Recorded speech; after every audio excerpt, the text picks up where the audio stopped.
Good morning प्यारे साथियों, मैं आपके समक्ष एक कहानी लेकर प्रस्तुत हूँ जिसका नाम है सच्ची सीख। एक बहुत ही कुलीन संपन्न परिवार था जो बड़े ही आराम से अपना जीवन यापन कर रहा था, परंतु उस परिवार में एक ऐसा समय आया जो वो परिवार गरीबी के दलदल में फंस चुका था।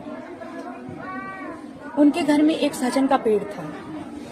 सहजन के पेड़ में फलियां लगी और उन्होंने एक बाजार में बेचने वाली कुजड़िन से संपर्क किया और सहजन की फलियों को बेचकर वो परिवार किसी प्रकार अपना जीवन यापन कर रहा था। एक दिन ऐसा हुआ कि उनके घर एक मेहमान आया।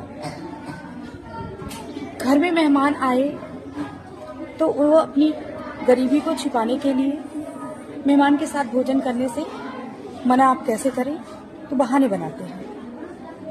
घर का बड़ा भाई बोलता है कि आज मेरा सोमवार का व्रत है। दूसरा भाई कहता है आज मुझे दावत खाने जाना है। तीसरे भाई ने कहा मेरे पेट में दर्द है। चौथा भाई जो बैठा उस मेहमान के साथ खाने, तो माँ खाना परोसते समय उस मेहमान को तो खाना बार बार पूछती थी, परंतु उस अपने छोटे बेटे को खाना पूछती नहीं थी।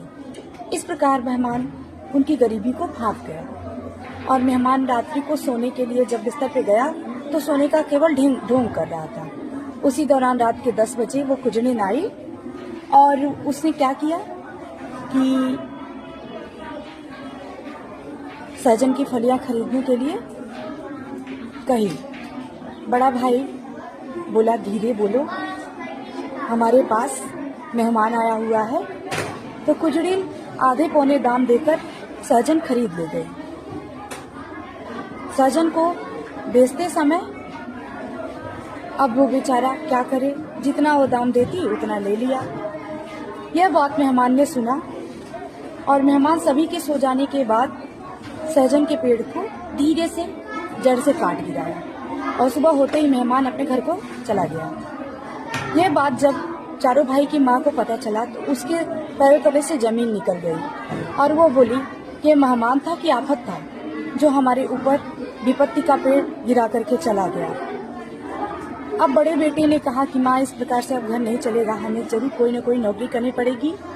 तो हम नौकरी के लिए तलाश कर रहे हैं। समाज में उनका एक अच्छा दबदबा था, एक अच्छे संपन्नता के कारण जान पहचान थी। लोगों ने उन्हें नौकरी दे दी। आराम से उनका जीवन यापन होने लगा और घर में किसी प्रकार की कोई कमी नहीं रही। इस प्रकार वह मेहमान उनके लिए